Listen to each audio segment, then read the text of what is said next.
Hi everyone and welcome to Morning Coffee Break.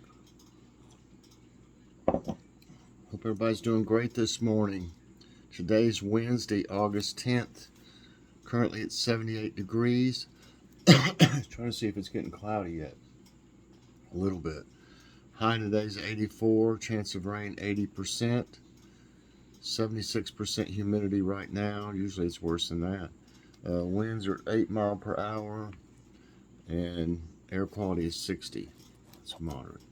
So it's supposed to rain sometime today. The yard's getting like it needs mowed already again. It's not even been a whole week, I don't think, since we mowed it. And plus the fact that it costs more to mow now since gas is so high. Anyway, Logan's awesome snack reviews will be today. He didn't feel good, as I mentioned yesterday, and he's feeling better. So we'll have that tonight. And also, I'm happy to say that the nurse from my GI doctor's nurse called yesterday, and then I also got an email saying that my Entyvio was approved, not improved. I guess it's an improvement that I got approved. Does that make sense? It was approved for a year, so that's a big relief to me. I was really worried about what would happen if I wasn't able to get my infusions. And last night, what's for dinner? We had chicken sandwiches, like we were supposed to have the other day, and put it off for a day. Chicken sandwiches. We went ahead and had the rest of the green beans. I was gonna fix some slaw, but I saw those green beans in there, and I said, "Well, we need to finish them, the ones from the garden." We had some of that potato salad from Aldi, which is very good. I don't care much for the macaroni or slaw. The slaw is pretty good, but it's got that tangy aftertaste, like when I don't know. It's hard to explain. And the macaroni salad has like a weird sensation when you eat it from whatever's like chemicals or something. I don't know. I just can't eat them. That's why I make our own slaw. A lot of the slaws will have, and Kentucky Fried Chicken slaw, even though it's really good, it has somewhat that too. It must have something in it. I don't know if it would be vinegar, but something in it that just tingles like. Do you all know what I'm talking about? Or, I mean, I can't eat them like that. I can't, you know. So I make my own slaw. But we had, yeah, the potato salad's good though. It doesn't have that chemical reaction. So we had cukes and maters. I guess that is a southern thing. Cucumbers and tomatoes, cukes and maters. It was really good. I mean, everything. We put some Colby Jack cheese. Logan and I did on ours. Joy wanted her cheese on the side for some reason. She ate a piece of cheese, but and I'll tell you what. This is how hot it was in here, and this is no joke. You know, we had already done some things yesterday. We not canned. We froze some diced tomatoes, like 5 packages, and we made 3 jars of icebox pickles with the onions in them. So anyway, we had done the tomatoes earlier, but it was still warm in here, and then we cooked. You know, used the stove, and I think that we just used the oven. I believe it was. It was just really hot anyway, without even the oven on. But the cheese, the piece of cheese I put on Joy's plate, it was almost melted. I mean, right out of the fridge. It was cold when I put it on her plate, and then a few minutes later, when we got all the plates ready, hers was just, it wasn't totally melted, but it was totally limp and just almost melted. So it was probably over 100 degrees in here, I'd say. So anyway, here's what it looks like, or looked like. Put lettuce and pickles and mayonnaise. That's it. Of course, cucumbers, tomatoes. There's a potato salad, green beans. It was a good meal. Okay. Now it's time for... Oh, wait a minute. What are we going to have tonight? I put a package of ground chuck from Walmart that's been in there for about a month or so. About a month. I'm writing on the freezer bags now. When I put meats in there, I write on them the date and what it is. That's much easier to figure it out when you're looking for something. Okay, that's easier also to figure out which one, if there's an older one you need to use.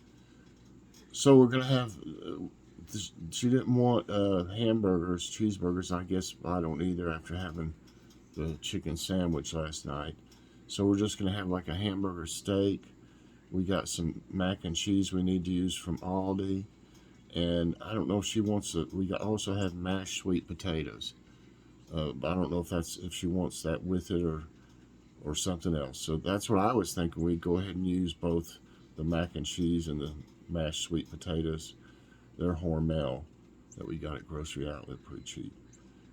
So thought that'd be pretty good. Okay, we'll fix. I know I want the mac and cheese, but I'm not for sure about the other yet. Okay, today's tidbits and then nice news. Beavers, wolves to reduce the West U.S. ecosystem loss. I better not get West Coast. Oregon State University researchers have proposed a plan to establish beaver and wolf habitats to reduce the ecosystem loss in western U.S., which faces wildfires, drought, and heat. Wolves reduce elk herds that would otherwise overpopulate and eat local flora.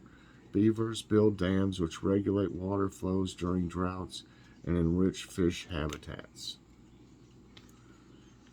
Okay, you've heard me talk about, in the past, all these people leaving children, pets, caretakers leaving their people they're taking care of in the car. And, sometimes with disastrous results. But this one I wanted to do because it's Texas father detained for leaving 5 kids in hot car. Yes. To me, that's good news.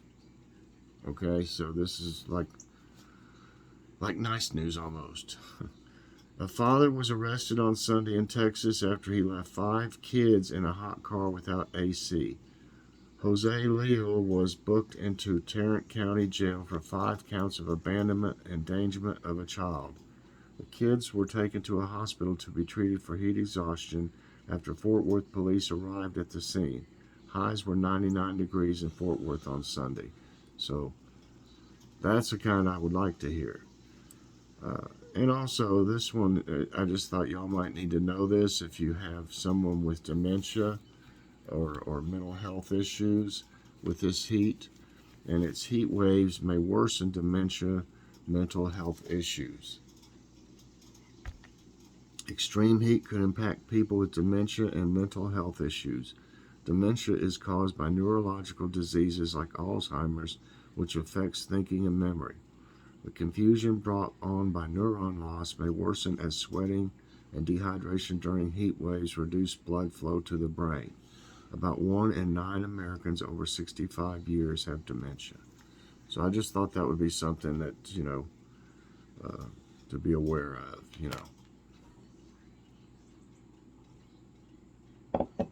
Okay, let's see. Let me find nice news.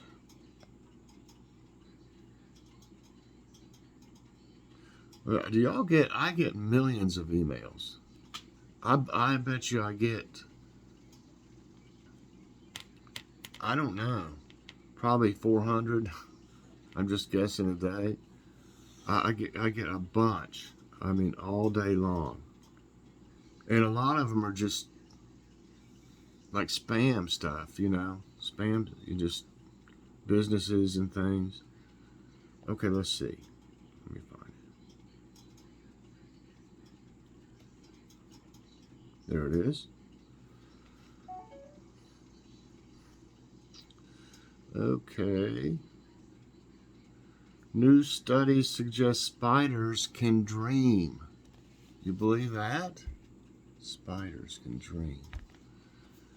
You may not associate spiders with sweet dreams, but a new study suggests that the eight-legged creatures may not be so different from us when it comes to sleeping. The study published this week found that young jumping spiders experience rapid eye movement, or REM sleep. Wow, the stage that is associated with dreaming. In addition to humans, several other species, including dogs and birds, have demonstrated dreaming. Could you put cats in there too? I know Kitty does. But experts say that adding spiders to the list is a major development for animal sleep research. Yes, I know Kitty. I've seen her moving around and stuff when she's chasing something or something. When I saw for the first time these twitching faces, it just blew my mind because it looked like when cats or dogs dream.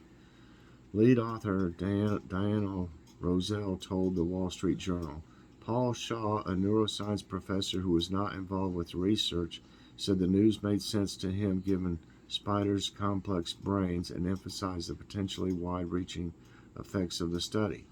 If spiders have REM sleep, then it changes the landscape of when REM evolved, he said. We just hope they don't have any nightmares. Ooh, what would be a spider's nightmare? Another spider bigger than it coming at it, or maybe it would see me coming with the stick, because I don't really kill them, but because they're in the tomatoes, so, not a bunch. I just knock their web out, hoping that they'll go somewhere else. With my stick, they probably say, "Oh no, here he comes again! No, we're gonna have to make a new home." No, never know. I mean, they see me out there all the time. Okay, scientists create educational sweets with Bake Your Research movement. Okay. Might need a drink of coffee for this. A spoonful of sugar helps the medicine, or in this case, scientific research, go down. Scientists across the world are taking part in the Bake Your Research movement, demonstrating complex concepts with a bit of flour and frosting. From bacterium cupcakes to a peanut butter treat illustrating how mitosis works, to a three-tiered confection aimed at spreading awareness of postpartum anxiety, the baked goods are a way to bring science to the masses. Many show off their creations on Twitter using hashtags like BakeYourResearch and BakeYourPhD, and some universities, in case you're interested, and some universities have even tapped into the movement with baking competitions. They'll have a scientific baking show next. Kate Jones, who made the postpartum anxiety cake, won a competition back in 2020 and said it's been an important tool in getting the word out about her work. The social media attention was really helpful. I was invited to give presentations on the subject of health to health visitors and midwives, and to offer training on the importance of identifying and supporting perinatal anxiety, she told Atlas Obscura. So that was real direct impact from the cake and from the research. National Blood Drive seeks diverse donors to combat shortage. I imagine there is a shortage, with the pandemics the past 2 years. It's estimated that an individual is in need of blood every 2 seconds in the U.S. That's amazing. And that's hard. I mean, can you believe that, though? I mean, that's a lot. With millions of people, I mean. And a new initiative from the Department of Health and Human Services is working to make sure everyone who needs it can get it. And I've had to have it more than once. I had to have 2 one time when I almost died from low blood. The national blood drive, which it's supposed to be 13 to 15, mine was 5.1. And the doctors said that I shouldn't have been alive even, that wasn't even compatible with life. So the Lord saved me. Anyway, they're aimed at encouraging more Americans to donate blood and plasma amid the shortage that was declared in January. If they'd take mine, I'd give it. I don't think they'll take mine with the infusions and stuff. I'm pretty sure. The department also wants to emphasize the need for people of all races and ethnicities to volunteer. Having a diverse pool of donors is important because certain blood types are unique to specific groups, and blood from a donor with a similar background is less likely to be rejected. There is no replacement for human blood and plasma, HHS Assistant Secretary for Health Admiral Rachel L. Levine said in a press release. We simply need more people to give and to give regularly. We also need donors from diverse ethnic and racial backgrounds. Head to the link below to learn more about the initiative and find a blood drive near you. So that's it for nice news and today's tidbits, everybody. I sure hope you enjoyed it. And if you did enjoy it, I hope you'll press that like button. That sure helps my channel. Also subscribe if you haven't already and share this out. And hit that so you get all my videos as soon as they come out. Everybody, later on this evening, check out Logan's awesome snack reviews. And I might have something. I need to do a Kitty's Corner. I haven't done one in a little bit. I pay for that app, and I pay for Jib Jab too. I wish Jib Jab would come out with more new ones, because I know there's ones that a lot of y'all new people haven't seen, so I may start doing some that I've already done in the past. But they aren't coming out with new ones very often anymore, and I pay for that too, so kind of aggravating, if you've used about everything they've had. So anyway, I don't know. I might do something also today before Logan's awesome snack reviews, but it'll be a great show, I promise you that. We got some good stuff. And also probably by next week, I'm sure we're going to be having some things from Jeff's famous beef jerky. You can see their big sticker up there, and y'all know that everything they have is fantastic. But we're going to be, they're sending us some things that I guess some of them are new things, and some of them are things that we've tried but maybe a long time ago. And probably by the time that has passed since I tried, or Logan and I tried things at first, which we've had we've been collaborating with Jess for over a year now, I know, and had many giveaways and stuff like that. But anyway, they've already sent it to us, I believe, and and it's probably going to be it's going to be like a series, at least probably 2 shows. I'm not for sure how many shows, how much stuff they actually put in there. He said a big box. So we're going to be trying some things that some of you will have seen us try before. But there's probably I've probably got 500 more subscribers at least, since I average about 100 a month, which is awesome, and I appreciate all y'all's support and all the new people that are here. Just thought I'd mention that. So anyway, yeah, so we're gonna have a good show tonight, and then upcoming gonna have some good shows too. So y'all that have tried Jeff's know how good everything is. So anyway, everybody have a great day, and we'll see you later on. God bless.